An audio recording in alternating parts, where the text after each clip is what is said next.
Succession planning is about a few different things. It's about preserving the future of a company, really. It's about making sure that if a key individual suddenly disappears or makes a plan disappears, that the organization can continue on without them. That's part of it. But important to me also, in my own succession planning through the years, has been legacy. If I put a lot of time and effort into implementing a certain culture within my organization or certain programs that I truly believed in, then part of my succession planning not only was to train people to do the skills of the job, but to help them understand the importance of the programs that I put in place and create within them a propensity to keep it going. Because one of the worst things you can do in an organization, unless your strategies are failing, one of the worst things you can do is to constantly change stream, and just because a leader changed, suddenly there's a whole new approach. I mean, a leader's got a right to make some differences, but there were certain culture issues that I believed in. And particularly if I'm an entrepreneur and own the company and I want to leave that behind me, then my legacy is important. So stability of the company and the leader's legacy, I think, are two valid considerations in succession planning. So my approach to succession planning can be simple. It can also be complex depending on what is needed, but it can be simple. And once again, we start with my laser talent assessment tool, because I want to look at what's important to the individual whose succession we are planning.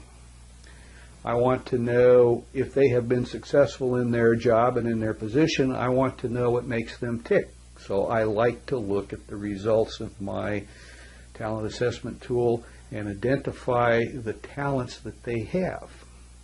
I also like to use an aspect of the tool that allows them to rate what they think the talents ought to be for a good manager, and then we can actually compare them to the talents they say they have, and sometimes they might see that maybe they've been making accommodations for something without really realizing it, or maybe something that if you ask them to think about it, they're going to say, yeah, that's very important, but maybe it hasn't been so important. But we can bring those two pictures together and we can create a good picture of the talent set necessary to effectively step into that role. And then we go out and we screen. We don't use the talent assessment tool to say yes or no to a particular individual. We use it to generate questions because we know the behaviors that we want.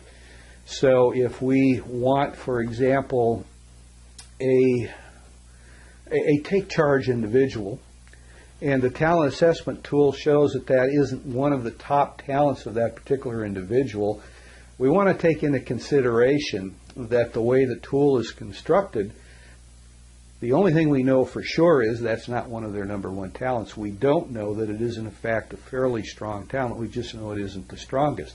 So we want to structure some questions to help us determine whether there's enough of that take charge in them that they'll be able to do the job.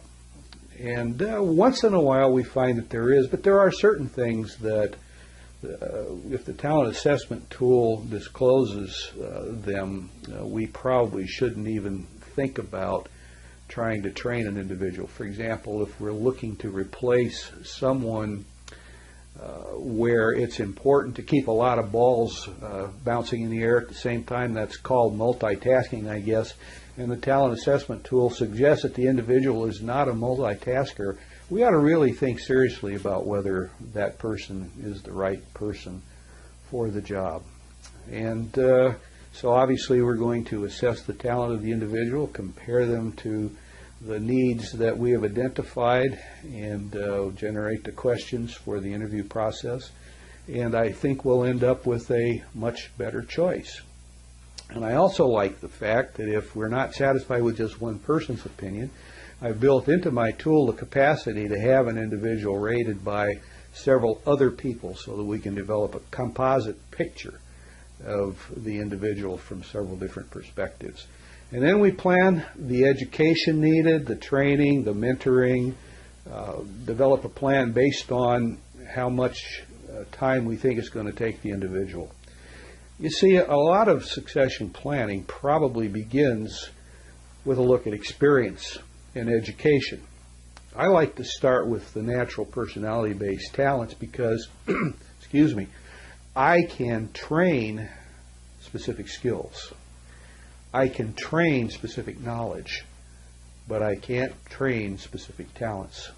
So because we start with a talent assessment, I think my succession planning program is going to be one of the strongest available in the marketplace.